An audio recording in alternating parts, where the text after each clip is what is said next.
नमस्कार प्यारे प्रदेशवासियों। हिमाचल प्रदेश के 55वें पूर्ण राज्यत्व दिवस की पूर्व संध्या पर मैं सभी प्रदेशवासियों को हार्दिक शुभकामनाएं और बधाई देता हूं। इस शुभ अवसर पर मैं आप सभी को नव वर्ष की भी हार्दिक बधाई देता हूं। मैं कामना करता हूं कि यह साल सभी के जीवन में सुख और खुशहाली लेकर आए तथा हिमाचल प्रदेश आत्मनिर्भर राज्य बनने की राह पर तेजी से आगे बढ़े। भाइयों और बहनों, 25 जनवरी 1971 को तत्कालीन प्रधानमंत्री श्रीमती इंदिरा गांधी जी ने शिमला के ऐतिहासिक रिज से हिमाचल प्रदेश को पूर्ण राज्य का दर्जा प्रदान किया था। इसी के साथ देश के मानचित्र पर हिमाचल 18वें राज्य के रूप में अस्तित्व में आया। हिमाचल प्रदेश को पूर्ण राज्य का दर्जा दिलाने में समस्त प्रदेशवासियों का भरपूर सहयोग और बेमिसाल योगदान रहा। इसमें हिमाचल निर्माता और प्रथम मुख्यमंत्री डॉक्टर यशवंत सिंह परमार की भूमिका उल्लेखनीय रही। नाम मात्र संसाधनों के साथ अपनी विकास यात्रा शुरू करने वाला यह पहाड़ी राज्य आज जिस मुकाम पर पहुंचा है, उसमें डॉक्टर परमार का योगदान हम सभी के लिए प्रेरणादायक है, जिसे हमेशा गौरव और सम्मान के साथ याद किया जाएगा। आज के इस शुभ अवसर पर मैं उन्हें नमन करता हूं तथा सभी के प्रयासों से प्रेरित होकर हिमाचल को नई ऊंचाइयों पर ले जाने का अपनी सरकार का संकल्प दोहराता हूं। प्रिय प्रदेशवासियों, हमारी सरकार ने 11 दिसंबर 2022 को जन सेवा का बीड़ा उठाया। मेरी सरकार के लिए सत्ता सुख का नहीं बल्कि सेवा का साधन है।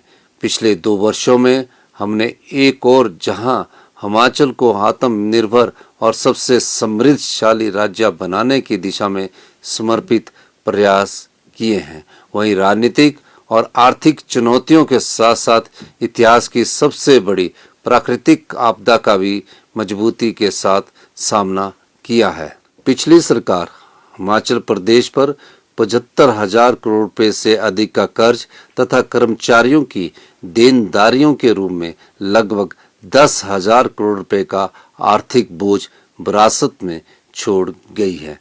भाजपा सरकार के खराब वित्तीय प्रबंधन के कारण आज हिमाचल को कर्ज का मूल और ब्याज चुकाने के लिए भी कर्ज लेना पड़ रहा है।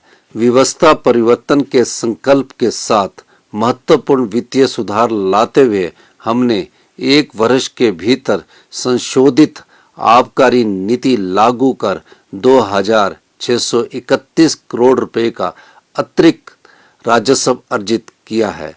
शराब की दुकानों की नीलामी से 485 करोड़ रुपए का राजस्व अर्जित किया है और मिल्क सेस से 145 करोड़ रुपए कमाए। हमने प्रदेश के हितों की अदालतों में पूरी मजबूती के साथ पैरवी की है, जिसकी बदौलत कई मामलों में निर्णय हिमाचल के पक्ष में आए हैं। प्रदेश में साल 2023 में आई अभूतपूर्व प्राकृतिक आपदा से उभरने के लिए हमारी सरकार ने सीमित संसाधनों के बावजूद प्रभावित परिवारों को 4500 करोड़ रुपए का विशेष राहत पैकेज दिया। प्रिय प्रदेशवासियों, मुझे यह बताते हुए खुशी हो रही है कि विधानसभा चुनाव के दौरान हमने लोगों से किए 10 वायदों में से 6 को पूरा कर लिया है। मंत्रिमंडल की पहली ही बैठक में पुरानी पेंशन बहाल करने का निर्णय लिया गया, जिससे प्रदेश के 1,36,000 सरकारी कर्मचारियों को लाभ मिला है। ओपीएस बहाल करने वाला हिमाचल प्रदेश पहला राज्य बना है। प्रदेश में 7,355 से अधिक सेवानिवृत्त कर्मचारियों को ओपीएस के अंतर्गत पेंशन मिलनी आरंभ हो गई है। महिलाएं स्वाभिमान के साथ जीवन यापन कर सके, इसके लिए हमारी सरकार ने इंदिरा गांधी प्यारी बहना सुख सम्मान निधि योजना आरंभ की है। चरणबद्ध तरीके से पात्र महिलाओं को 1500 रुपए की सम्मान राशि प्रदान की जा रही है। शिक्षा के स्तर में सुधार के लिए हमारी सरकार ने विशेष पहल की है। हमने सभी सरकारी स्कूलों में पहली कक्षा से इंग्लिश मीडियम शुरू करने की गारंटी को पूरा किया है। सभी 68 विधानसभा क्षेत्रों में अत्याधुनिक तकनीक व उपकरणों से युक्त Rajiv Gandhi day boarding school स्थापित किए जा रहे हैं। डॉक्टर वाई.एस. परमार विद्यार्थी ऋण योजना के अंतर्गत देश विदेश में शिक्षा के लिए विद्यार्थियों को 1% ब्याज पर ऋण दिया जा रहा है। हमने युवाओं के लिए 680 करोड़ रुपए की राजीव गांधी स्वरोजगार स्टार्टअप योजना शुरू की है, जिससे ई टैक्सी खरीदने के लिए 50% अनुदान दिया जा रहा है।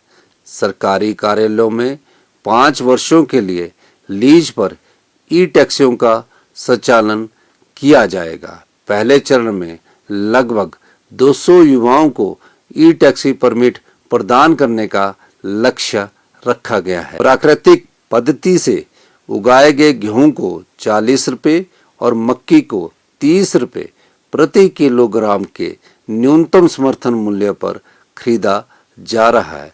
प्राकृतिक खेती को बढ़ावा देने के उद्देश्य से प्राकृतिक रूप से उत्पादित मक्की से तैयार हिमभोग हिम मक्की आटा लॉन्च किया गया है। प्रदेश के 1508 किसानों से 399 मीट्रिक टन मक्की की खरीद समर्थन मूल्य पर की जा चुकी है तथा किसानों के बैंक खातों में 1 करोड़ 20 लाख रुपए हस्तांतरित किए गए हैं। पशुपालकों की आय में वृद्धि करने के लिए हमने गाय के दूध पर न्यूनतम समर्थन मूल्य 32 रुपए से बढ़ाकर 45 रुपए प्रति लीटर किया है। इसी प्रकार भैंस के दूध को 47 रुपए से बढ़ाकर 55 रुपए प्रति लीटर किया गया है। हिमाचल प्रदेश गेहूं, मक्की और दूध की खरीद पर न्यूनतम समर्थन मूल्य प्रदान करने वाला देश का पहला और एकमात्र राज्य है। कांग्रेस के प्रतिज्ञा पत्र की छठी गारंटी पूरा करने तथा लघु किसानों और पशुपालकों को लाभ प्रदान करने के लिए 300 रुपये प्रति क्विंटल की दर से जैविक खाद और बर्मी कंपोस्ट खरीदने की योजना शुरू की गई है। विधवा, बेसहारा, तलाकशुदा महिलाओं और दिव्यांग माता पिता के बच्चों को मुफ्त शिक्षा और स्वास्थ्य लाभ सहित अन्य सुविधाएं प्रदान करने के उद्देश्य से राज्य में इंदिरा गांधी सुख शिक्षा योजना शुरू की गई है। इसके अंतर्गत 5145 लाभार्थियों को 1 करोड़ 38 लाख रुपए वितरित किए जा चुके हैं। इस योजना से लगभग 23,000 बच्चों को लाभ मिल रहा है। हमने बागवानी क्षेत्र को विस्तार प्रदान करने के लिए 1292 करोड़ रुपए की HP शिवा परियोजना भी शुरू की है। इसके अंतर्गत 6000 हेक्टेयर क्षेत्र में अमरूद, संतरे, लीची और प्लम जैसे फलों की खेती को बढ़ावा प्रदान कर 15,000 किसान परिवारों को प्रत्यक्ष रूप से लाभान्वित किया जाएगा। हाल ही में मैंने अपने निजी आवास पर लगे सभी बिजली मीटरों पर मिलने वाली सब्सिडी छोड़ने का फैसला लिया है। मैंने प्रदेश के सभी साधन संपन्न लोगों से भी अपील की है कि वे भी सरकार के प्रयासों में भागीदार बने और हिमाचल के विकास के लिए सब्सिडी को स्वेच्छा से छोड़ दे।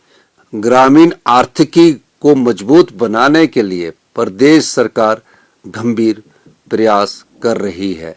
शिमला जिले के दत्तनगर में 50,000 लीटर प्रतिदिन क्षमता का मिल्क प्रोसेसिंग प्लांट आरंभ किया गया है। कांगड़ा जिला के ढगवार में 1.5 लाख से 3 लाख लीटर प्रतिदिन क्षमता का ऑटोमेटेड मिल्क प्रोसेसिंग प्लांट और मिल्क प्रोडक्ट प्रोसेसिंग प्लांट स्थापित किया जा रहा है। इसी प्रकार कुल्लू, नाहन, ऊना और हमीरपुर में भी आधुनिक तकनीक से लैस 50-50 हजार लीटर प्रतिदिन क्षमता के ऑटोमेटेड मिल्क प्रोसेसिंग प्लांट स्थापित किए जाएंगे। प्रिय प्रदेशवासियों, बागवानों की आय में वृद्धि के लिए उनकी मांग पर बागवानी उत्पादों की पैकिंग के लिए यूनिवर्सल कार्टन की सुविधा प्रदान की गई है। मंडी मध्यस्थता योजना के अंतर्गत सेब, आम, किन्नू, माल्टा, संतरा, गलगल और नींबू के समर्थन मूल्य में ऐतिहासिक वृद्धि की गई है। पिछली सरकार के लंबित 90 करोड़ सहित सेब उत्पादकों की सभी देनदारियों का भुगतान करने के लिए 153 करोड़ रुपए जारी किए गए हैं। हमारी सरकार ने मनरेगा दिहाड़ी में 60 रुपए की वृद्धि कर इसे 240 से बढ़ाकर 300 रुपए किया है। समाज के संवेदनशील वर्गों के अधिक से अधिक लोगों को लाभान्वित करने के लिए बीपीएल परिवारों की सूची में संशोधन करने का निर्णय लिया गया है। भाइयों और बहनों, प्रदेश के बहुमूल्य पर्यावरण के संरक्षण के लिए क्रांतिकारी कदम उठाते हुए हमने 31 मार्च 2026 तक हिमाचल को हरित राज्य बनाने का लक्ष्य रखा है। प्रदेश में 6 ग्रीन कॉरिडोर स्थापित किए जा चुके हैं। जिला चंबा में प्रदेश के पहले ग्रीन हाइड्रोजन मोबिलिटी स्टेशन का निर्माण कार्य जारी है। सोलन जिले के नालागढ़ में 1 मेगावाट की ग्रीन हाइड्रोजन परियोजना स्थापित की जा रही है। दिसंबर 2028 तक प्रदेश में 500 मेगावाट सौर ऊर्जा धौन का लक्ष्य रखा गया है।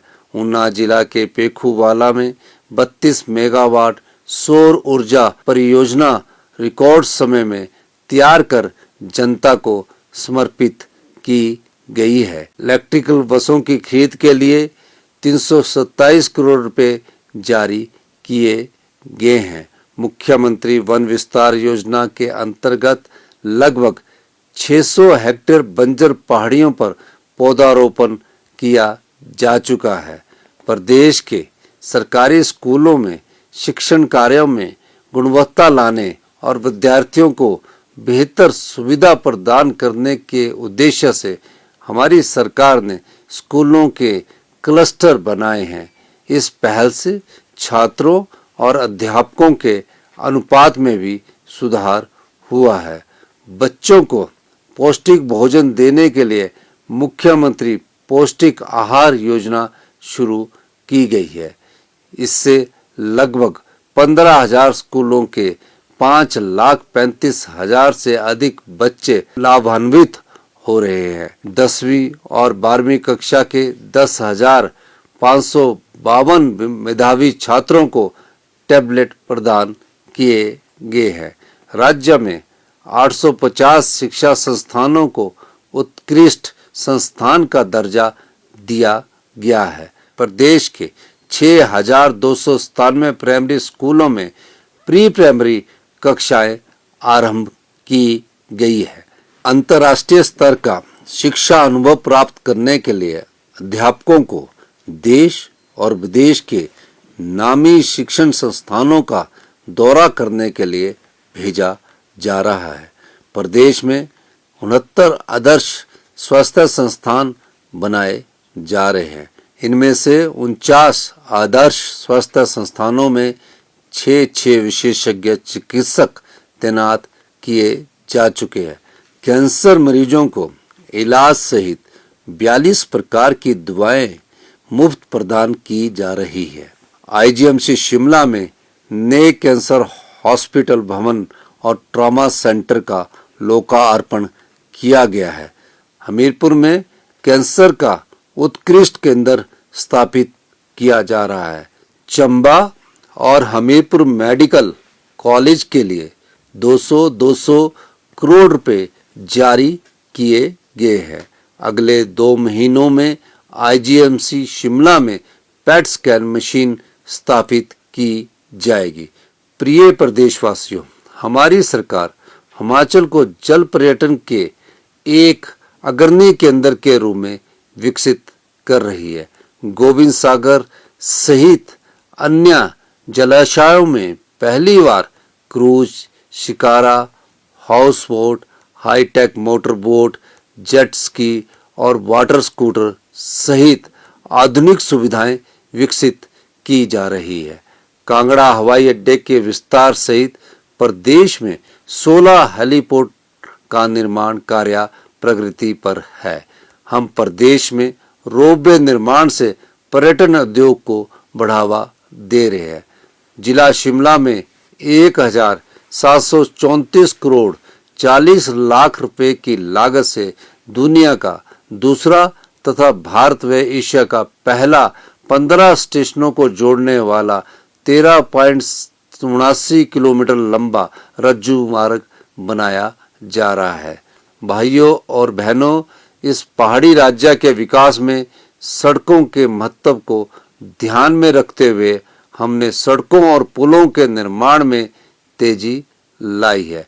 पिछले 2 सालों में 1377 किलोमीटर लंबी सड़कों और 116 पुलों का निर्माण किया गया है।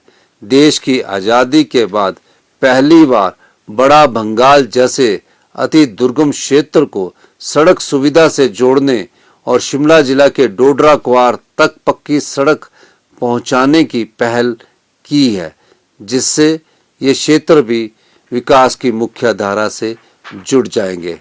अनाथ बच्चों, बेसहारा महिलाओं और वृद्धजनों को सहारा देने के लिए मुख्यमंत्री सुख आश्रय योजना शुरू की गई है तथा 6000 बच्चों को चिल्ड्रन ऑफ द स्टेट के रूप में अपनाया गया है।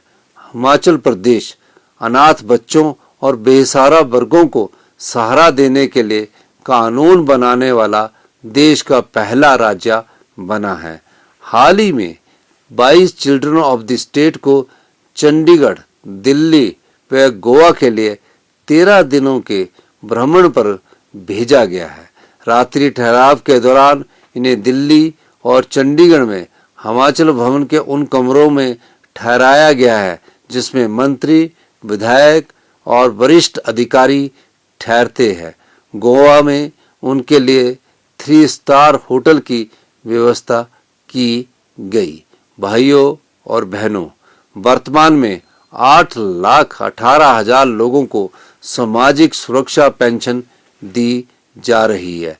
हमने पिछले 2 वर्षों में पेंशन के 76,000 से अधिक मामले स्वीकृत किए हैं। भवन एवं अन्य सन्निर्माण कामगार कल्याण बोर्ड से पंजीकृत पात्र विधवाओं, एकल, निराश्रित एवं दिव्यांग महिला श्रमिकों को गृह निर्माण के लिए 3 लाख रुपए की वित्तीय सहायता का प्रावधान किया गया है।